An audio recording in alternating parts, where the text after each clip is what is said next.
What up, what up, what up, what up, baby? Let's get it, man.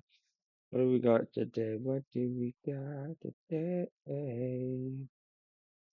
What do we got? What do we got? What do we got? What do we got? What do we got? We got every assassination attempt on rappers you've never heard of, man. Let's get down to it.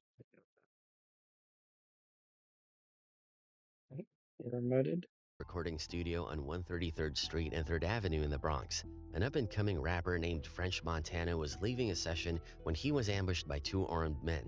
Montana, who was then known as Young French, was building his name in the streets with his Cocaine City DVD series, a raw look Oh into the yeah, world of underground hip-hop. I On remember this that. night, that world No, collided I'm with not his done. reality in the most violent way possible. It all went down in seconds. As he was stepping out of the studio, two men rolled up on him strapped. They weren't there to scare him, they came to take him out. A scuffle broke out, Man, shots rang out, and in the middle of that chaos, one of the hey, disclaimer, man. I ain't gonna even lie. I seen about 5 minutes of this video. That's it. So I've seen this part. gunmen put a bullet Disclaimer. straight into the back of French's head. I didn't Nine know times about it, but out I of just 10, seen it. I that's the heard end it. of the story. But Crazy. somehow, by some wild twist of fate, the It's a bullet went plot in and twist. passed right through without striking anything vital. No brain damage, just blood, pain, and confusion. But he was still alive. One night I got lined up. You were leaving the studio. Yeah, leaving the studio. I got lined up by these two guys. I got shot. You got shot in the head? Yeah, Where? in the back of my head right here. He's asking all Okay, did these it just graze questions. your head? Nah, It actually went into your head. yeah.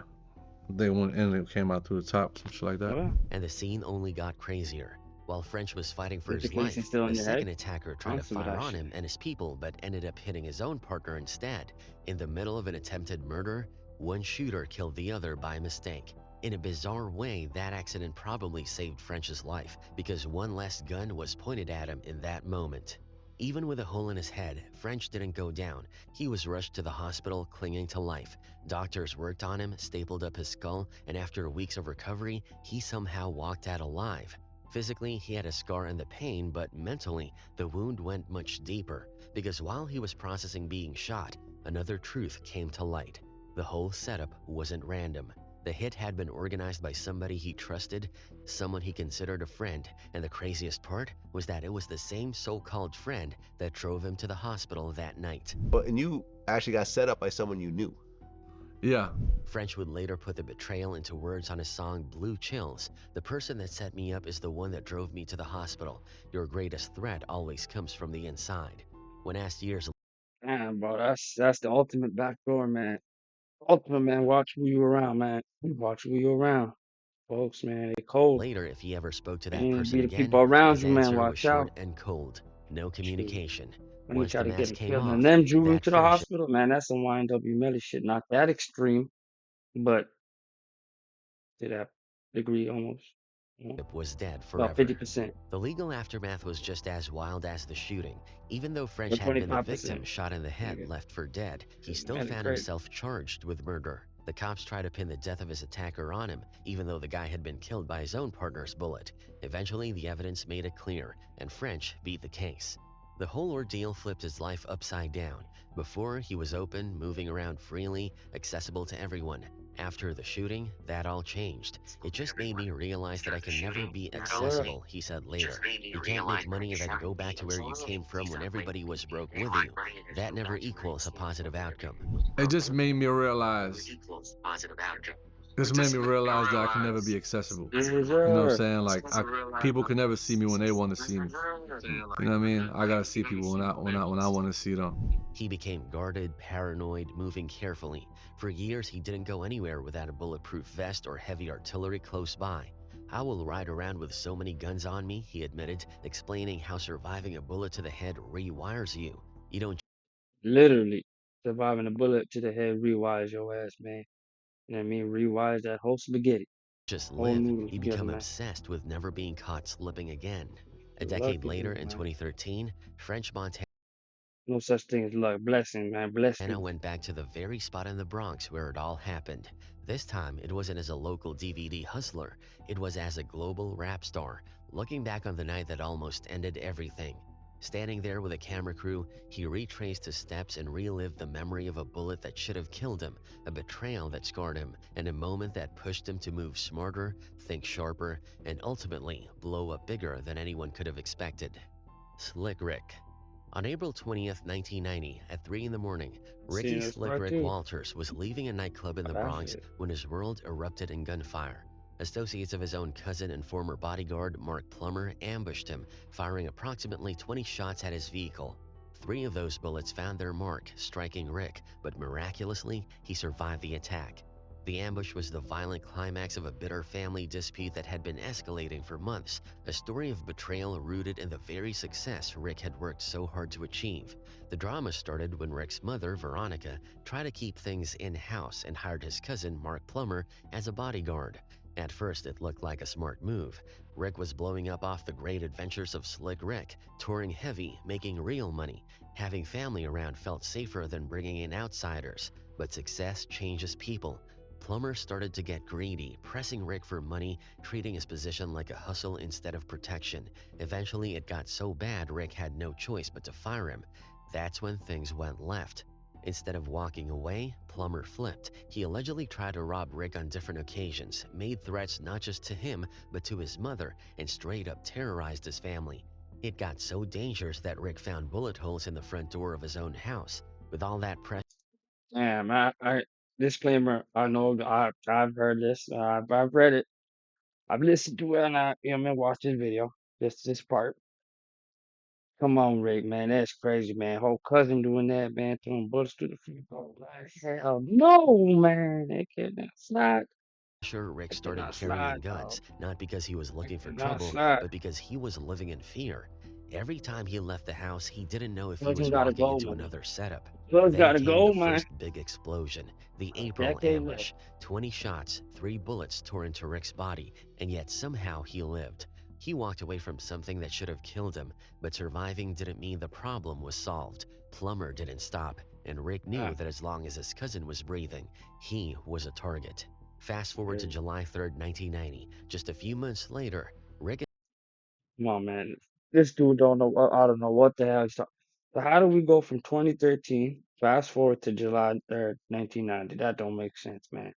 This is where my kind of, you know what I mean, got off the track. But is let's get driving back around to it. his neighborhood and he spots Plummer on the Maybe he, street. he meant to With say everything that had happened, uh Rick saw rewind red. instead of He fast pulled forward. out his gun and opened fire, hitting Plummer in the leg and arm.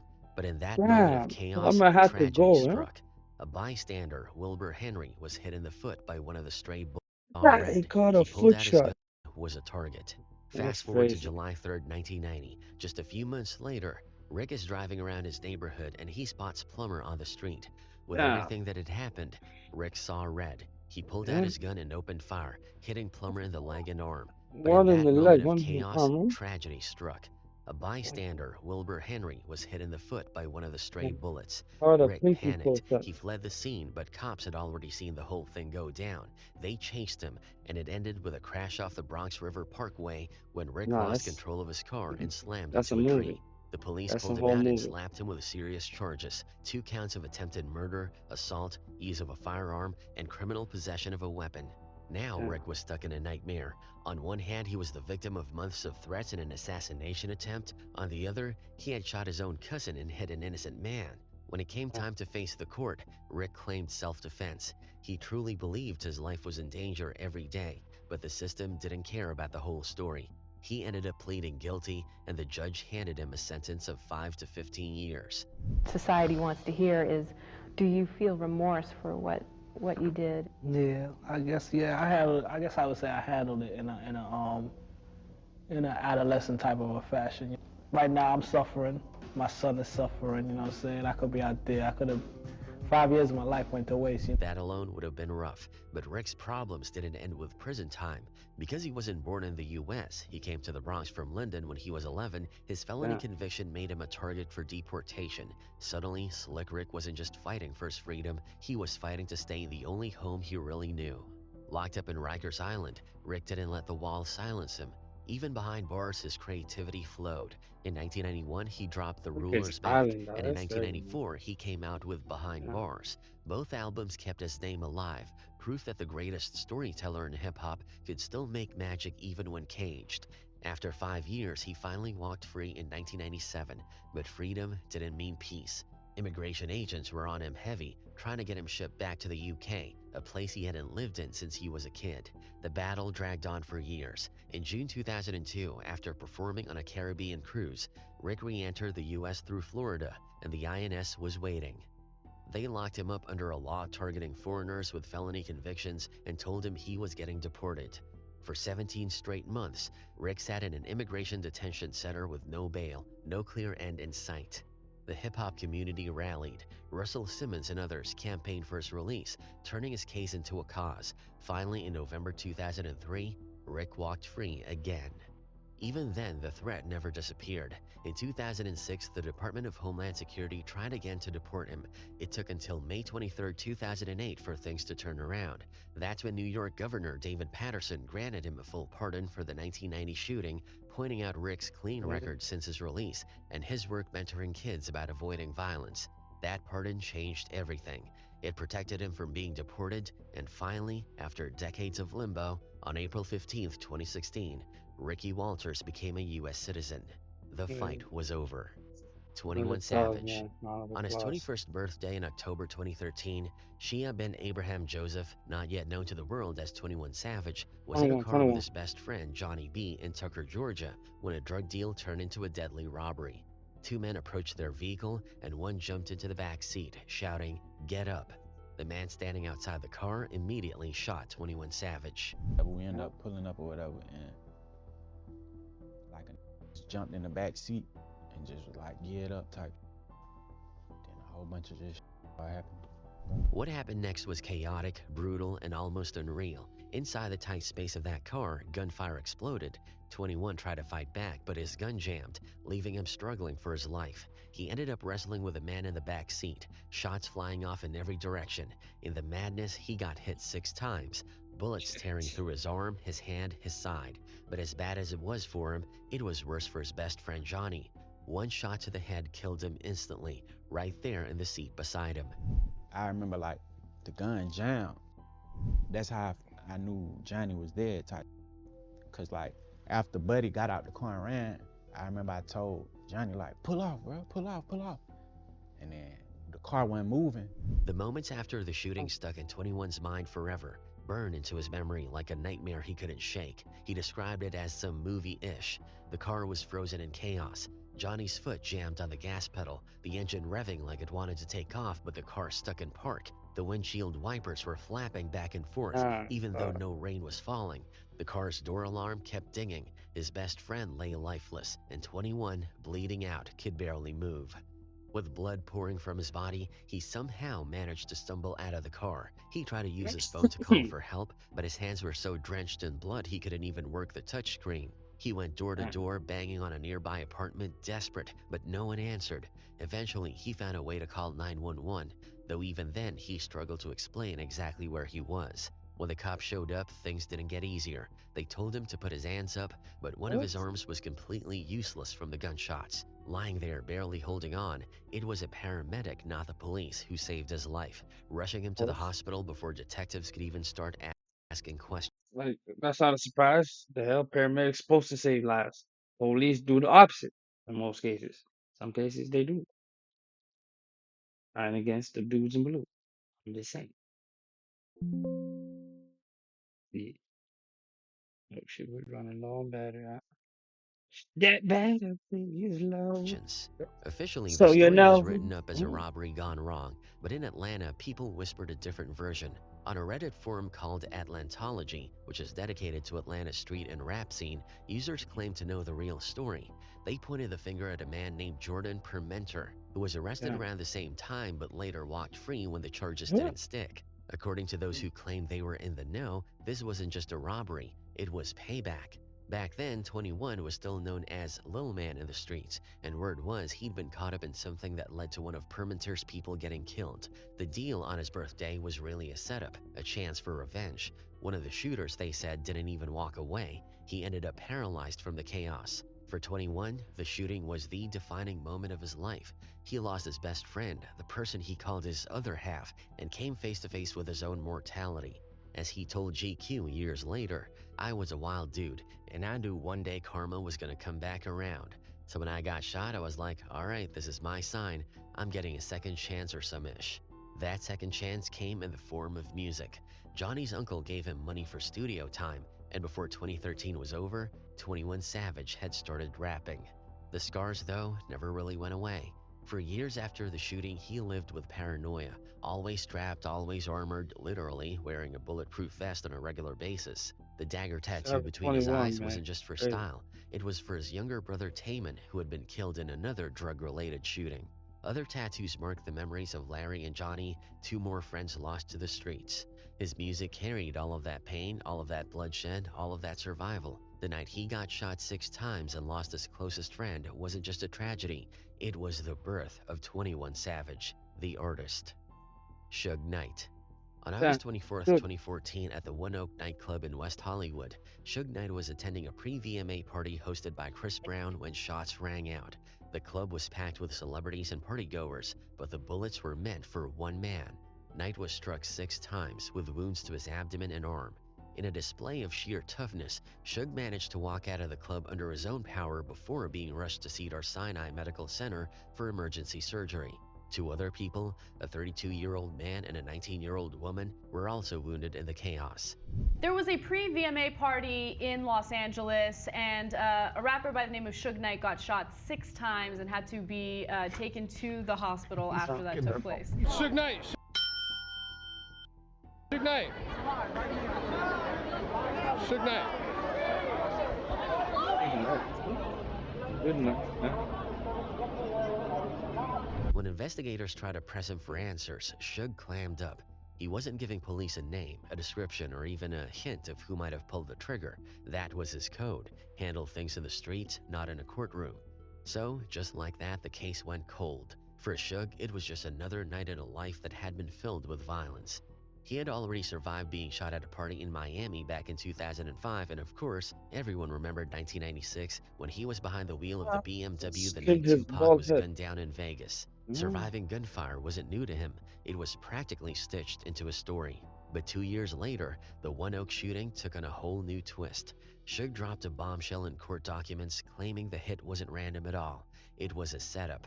According to him, none other than his old business partner, Dr. Dre, had put a $20,000 bounty on his head, and the reason was money. Suge said the roots of the beef went all the way back to the 1990s, when he and Dre had a management deal that supposedly entitled him to 30% of Dre's lifetime earnings. Fast forward to 2014, and Dre had just sold Beats to Apple for $3 billion. If Suge's claim was true, that cut would have been worth hundreds of millions. The way Suge told it, Apple didn't want to deal with him. Dre didn't want to cut him in, so the simplest solution was to get him out of the picture entirely.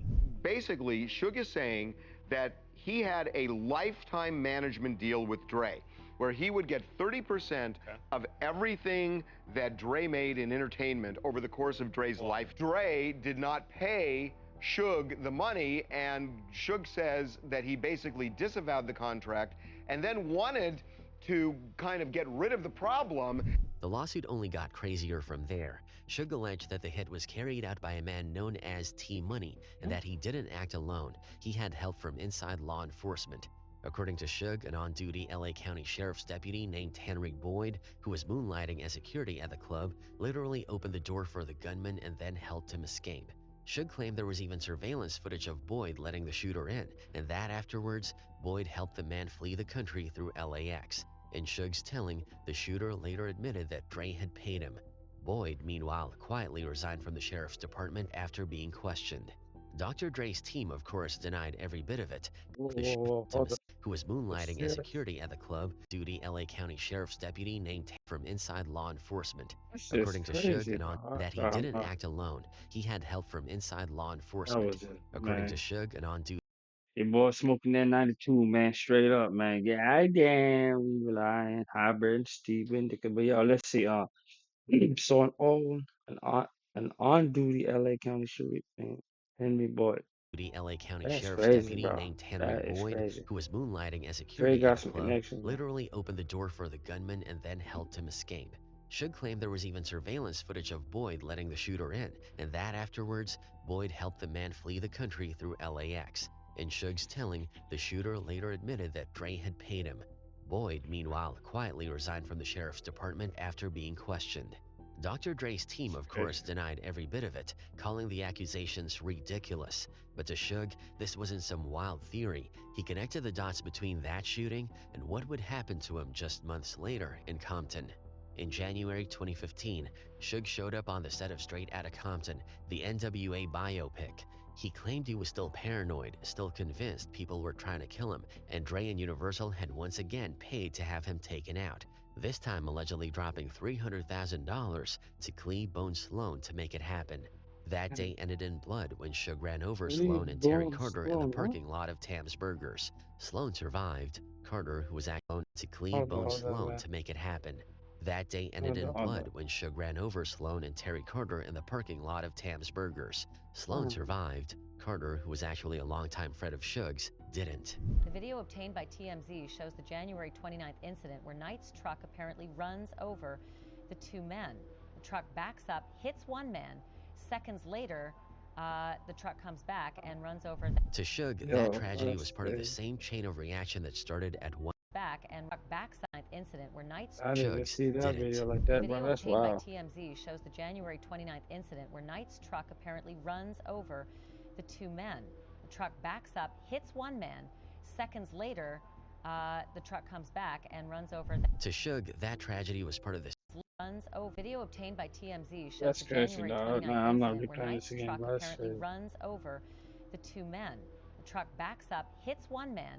Long Seconds Bone is later, on the left in the the black truck shirt. comes back and runs over. Dude To underneath the Shug, cuff that ties tragedy was part of the wearing the same blue chain shirt. of Nah, reaction that started at One Oak. He insisted he wasn't trying to murder anyone, he was just trying to escape another ambush, but the courts didn't buy it. In 2018, he pleaded no contest to voluntary manslaughter, and under California's three strikes law, the once feared mogul was handed a 28-year sentence. yeah. Man, I didn't know he get a 30-year sentence. That's crazy, bro. That's 2018, right? We want to see this Suge dude, only 40 something. Yeah, 2048. Looking back, the 2046. 2014 shooting wasn't just another chapter of Suge Knight's violent story, it was the beginning of the Yeah. end. That night showed that even a man who once towered over the rap game with intimidation and power could still be hunted, still bleed, still fear for his life. And in many ways, it set the stage for the final downfall of Death Row's co-founder, Queen Latifah. On July 16, 1995, in Harlem, New York, Queen Latifah parked her green 1995 BMW 740i on a local street just after midnight. She was in the car with her friend Lynn Mayo and her 22-year-old bodyguard Sean Moon. As they sat in the vehicle, two gunmen approached and ordered them out of the car at gunpoint. Latifah, Mayo, and Moon complied with the demands, exiting the expensive car without resistance. They stepped away from the vehicle, giving the carjackers what they wanted. But compliance wasn't enough. In a sudden, senseless act of violence, one of the men fired his weapon, striking Sean Moon in the chest and abdomen. The assailants then sped off in the stolen BMW, leaving Moon critically wounded on the pavement. The scene was pure chaos. Sirens screamed through the Harlem night as paramedics rushed to save Moon, who was bleeding heavily but still clinging to life. Latifah and Mayo, though unharmed physically, were in complete shock. Seconds earlier, they were just sitting in the car, and now they were standing over the body of someone they cared deeply about, not knowing if he was going to make it. Moon, who wasn't just Latifah's bodyguard but also her boyfriend at the time, was taken to the hospital in critical condition. Doctors eventually stabilized him, but the violence left scars that went far beyond the physical. For Latifah, the attack was more than just a near tragedy. It was a brutal contradiction to everything she represented. She was the rapper who preached female empowerment, positivity, and respect with songs like Unity. She stood for peace in a culture often consumed by violence, and yet here she was, a victim of that same senseless violence, watching someone she loved almost die even after they had done exactly what the attackers asked. She later admitted the part that angered her the most was that they gave up the car willingly and still her bodyguard got shot. The NYPD quickly launched an investigation, and it didn't take long before things broke open. Latifah's BMW was recovered, and within days, police had suspects. Two teenagers, 18-year-old Ricardo Rodriguez and 16-year-old Rasheen Fortune, were arrested, with another report naming an 18-year-old Mickey Brown as a suspect as well. What really locked the case down was Latifah herself. She showed tremendous courage by standing face-to-face with her attackers in a lineup at the 28th Precinct in Harlem. She positively identified the men as the ones who had pulled guns on her and shot Sean Moon. They were charged with attempted murder and carjacking, but the emotional toll had already been done. This wouldn't be the last time Latifah dealt with something like this. Over 20 years later, in December 2016, another of her luxury cars was stolen in Atlanta. This time it was a 2015 Mercedes-Benz S63 taken at a Shell gas station by a thief in a white BMW. Latifah wasn't even present. Her security guard had taken the car to fuel it up. She has a car that she tooled around in Atlanta, and her a Mercedes, nice car. Security guard is driving around in it a couple of days ago, and as he's gassing up, this BMW pulls up, and apparently one of the guys in the BMW jumps out of the car, jumps in the Mercedes, and starts the engine, and then just takes off. Police later found it abandoned near an apartment complex, littered with trash and empty juice bottles. While no one was hurt, it reminded Latifah that fame made her a walking target, then and now. Still, nothing compared to that 1995 Harlem attack. That night, she saw firsthand how fast life could change, how success didn't build a wall between her and the dangers of the street. It was a defining moment, one that stuck with her for years. Cameron. On October 23, 2005, Cameron Giles was shot in Washington, D.C. while sitting in his new in blue DC. Lamborghini Gallardo at a red light. Them dudes took that movie. I paid in full. Took it to heart, man. That's crazy. Said, yo, can't be snitching on nobody in DC, man. Can't watch it. Watch An the armed man pulled up in a Ford movie or not. Expedition and opened fire during what appeared to be a failed carjacking attempt. The attack happened fast. Cam was living large at the time, rocking one of the hottest cars on the street, wearing hundreds of thousands of dollars in jewelry, and moving like a rap star in the height of his prime. But So in other words, he was in a movie. all that shine came with risk. In an instant, the gunman let shots fly, hitting Cameron in both arms. Somehow, even while wounded and bleeding, Cam refused to freeze up. He hit the gas, sped away from the intersection, and drove himself straight to Howard University Hospital. Straight to a Doctors Walmart. treated him for nerve Arm damage, ass but nigga. his attitude afterward became the stuff of legend. Just hours later, Cam walked out of the hospital in front of cameras, still draped in about $200,000 worth of jewelry, defiant as ever. When reporters asked him what happened, he famously shrugged it off. They didn't get anything. I still got my car and my jewelry. What They happened got was your he told arms. me to give up the car, and I looked at him like he was stupid. Pulled off, and then he started shooting. And true to the street code, Cameron What do refused to you help think? police. Pulled off He in wasn't Gallardo. pointing fingers or giving They statements. were mad. They Whatever were happened jealous, in man. his eyes was going to stay in the streets. At Funny, first, it man. looked like a robbery gone wrong, but then Cam himself introduced another theory that made the whole thing more complicated. According to him, it wasn't about the Lamborghini at all.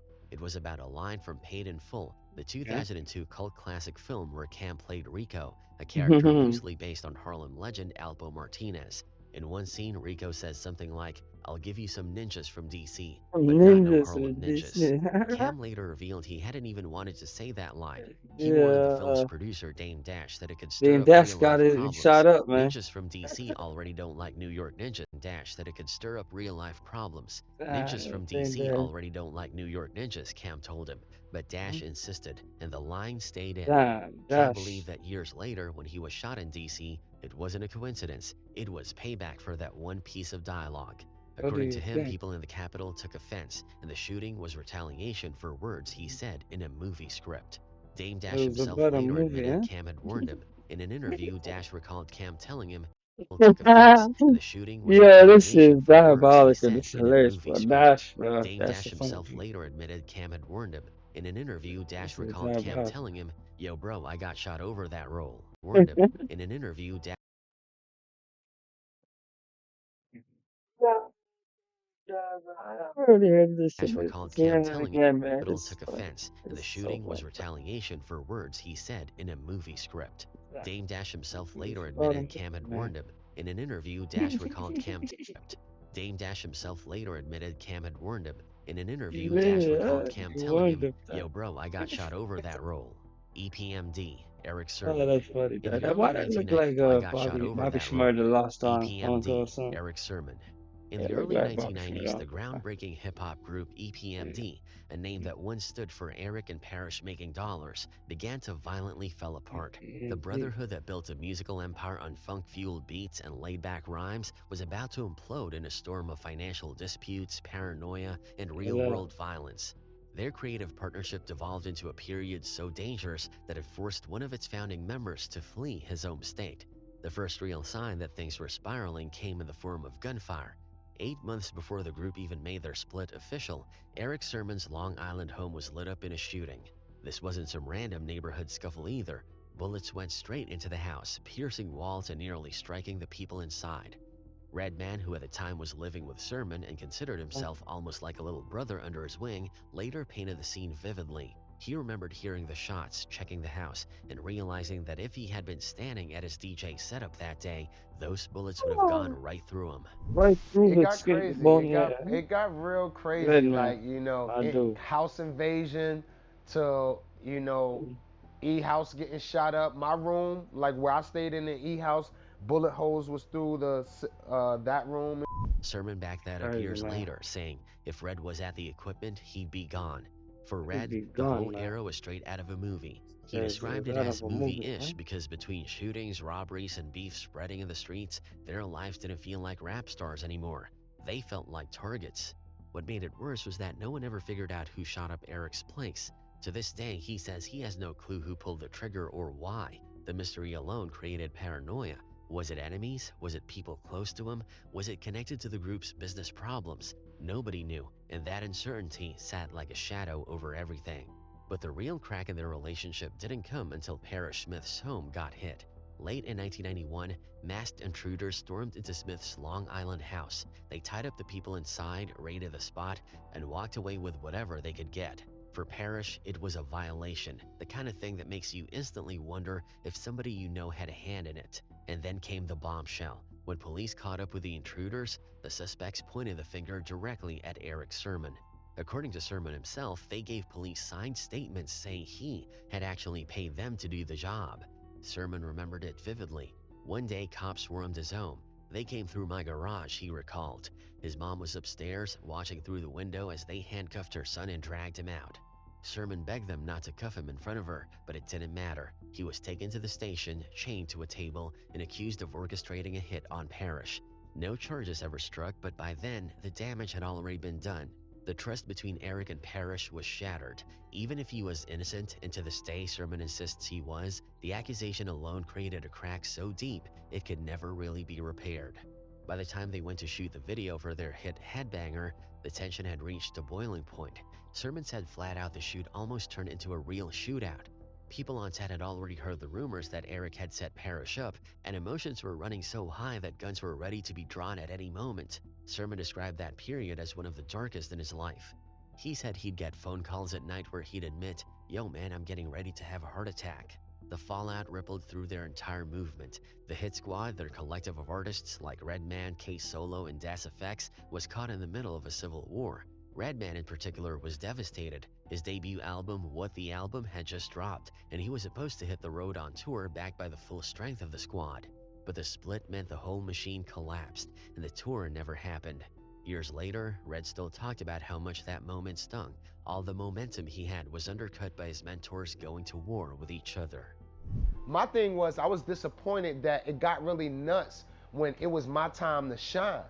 You see, that's when my first album came out, and we were supposed to go on tour. For Eric Sermon, the situation became so toxic that he felt like he couldn't even stay in New York anymore. He was convinced he was being framed, that people might try to kill him over a setup he swore he had nothing to do with. So he packed up and left. He relocated to Atlanta, essentially going into exile. I did move to Atlanta, and I did get out of town because I figured that they were trying to pin me on something. They had signed statements on me a man who helped build one of the greatest rap duos of all time, who had a mansion in Long Island, who was feeding an entire squad of talent, suddenly was forced to run from his own success because he no longer felt safe in the state where he built his legacy. Vanilla Ice. In Yeah, Vanilla. 1991, Rob Van Winkle, known to the world as Vanilla Rob Ice, Van was on top Winkle. of the music industry. His hit Ice Ice Baby had made him a global phenomenon, Yeah. and his debut album, To the Extreme, was selling 1 million records a day. But in the world of hip hop, that level of success attracts a different kind of attention, and that attention came in the form of Marion Suge Knight, a formidable figure who was just beginning to build his empire. At first, the intimidation didn't come with guns drawn or wild threats. Suge played it slow, moving like a chess player. For weeks, he started popping up in places Vanilla Ice frequented. Expensive restaurants like the Palm or spots like Benihana, places where Ice would go to eat, relax, and feel like a superstar. And every time, Suge would just happen to be there. He'd show up, introduce himself, maybe say a few words, then leave. Nothing crazy, no violence, but it was deliberate. It was Suge's way of planting a seed. I know where you are. I can find you anytime I want. That quiet pressure eventually built into one of the most infamous moments in hip-hop folklore. Ice came back to his suite at Bel Age Hotel in Los Angeles one night expecting peace, and instead walked into a nightmare. Waiting for him inside his own room were Suge Knight and about 5 of his guys. They weren't there to party. They were strapped. His bodyguards didn't stand a chance. Suge's crew disarmed and punked them almost instantly. Ice remembered one of the most humiliating moments. Suge slapped one of his bodyguards so hard that the man actually cried, then snatched. Yeah. Suge slapped one of his bodyguards instantly. That's Bodyguards crazy. didn't stand a He chance. dropped him They out weren't one there waiting slap. for him inside his one night Ah, expecting peace, I and started instead tearing, walked bro. into a suite at Some Bel Air built crazy into shit. one of the most infamous moments in hip-hop folklore. Ice came back to his suite at Bel Age Hotel in Los Angeles one night expecting peace, and instead walked into a nightmare. Waiting for him inside his own room were Suge Knight and about 5 of his guys. They weren't there to party. They were strapped. His bodyguards didn't stand a chance. Suge's crew disarmed and punked them almost instantly. Ice remembered one of the most humiliating moments. Suge slapped one of his bodyguards so hard that the man actually cried, then snatched his gun. Right then, Ice knew what kind of energy he was dealing with. That's when Suge took him out onto the balcony for a conversation. This is where the legend of Suge dangling Vanilla Ice by his ankles comes from. Over the Yeah. years, the story turned into this cartoon-like image of Ice literally hanging upside down off a hotel balcony begging for his life. Ice has denied that specific detail repeatedly. He says Suge never physically dangled him, but he didn't need to. Suge simply walked him to the edge, pointed out the 15-story drop, and made it clear without saying much. Do what I tell you, or you're going over. Ice later Yeah. admitted, I got it. You don't have to hang me over. I didn't want to question that or test the water. The fear was enough. The story that has been told That's is that I crazy. was hung That over a balcony, sick, which man. never Super happened. crazy, He dude. didn't hang me over the balcony. He took me to the balcony and talked to me. I got it. You don't have to hang me over. I didn't want to question that or test that water, so to speak. Under that kind of pressure, Vanilla Ice was forced to sign over millions in publishing royalties from Ice Ice Baby. Suge's justification was that his client, Mario Chocolate Johnson, had co-written songs on Ice's album, but Ice has always insisted that Johnson had nothing to do with Ice Ice Baby. What's worse, he claims Johnson himself was being used as a pawn. In Ice's version, Suge later brought Johnson into the hotel room, bruised, battered, with a black eye and swollen face, crying. I said it looked like Johnson had been forced into the situation just like him. Whether or not Johnson actually wrote anything, Suge had created a scenario where everyone was too scared to argue. The money Suge squeezed out of that hotel room meeting became legendary. It wasn't just extortion, it was seed money. Many believe those millions were what helped launch Death Row Records, the label that would go on to define West Coast gangsta rap. Out of that foundation came Dr. Dre's The Chronic, Snoop Dogg's Rise, and eventually Tupac's All Eyes on Me. In a twisted way, the fortune of a pop rapper from Dallas was converted into the war chest for one of hip-hop's most dangerous dynasties. Years later, Vanilla Ice reflected on it with surprising calm. That's actually crazy, bro. That's the case. That's wild, bro. That is actually crazy. Man, we learn something new every day, man. Vanilla Ice done paved the way for the biggest rap war we have seen in history of music, dog. West Coast versus East Coast rap. That's crazy, bro. That's crazy. Instead of bitterness, he framed it That's almost crazy. like an unplanned investment. I'm happy to invest in that even with no return on my money, he said. I'm happy to invest in it, even though that's I the real have a shit. story to tell that I've invested in some of the greatest hip hop of all time, and I figured Lessons. this is the price I gotta pay just to be a part of Mm-hmm. something that's elite in the rap industry. The image Oh, of Suge round of Knight applause, dangling man. Vanilla Ice over a balcony Damn, became round of one of hip applause. hop's most sensational myths, a story that still gets repeated today like urban legend. But the truth, stripped of exaggeration, is even darker. Suge didn't need theatrics. His brand of intimidation was real, raw, and effective. A global pop star was forced to hand over millions while staring at a 15-story drop, and that money helped bankroll a label that blurred the lines between music executives and street enforcers. That's crazy, dog. Frank That's crazy. That's crazy. That's crazy, man. Yeah, man. Let me know what y'all thinking, man. Comments, like the video, man. I'm out of here, man. But that is crazy, man. All right, that's crazy. Learn something new every day, man. We got next video coming for y'all. Let's go.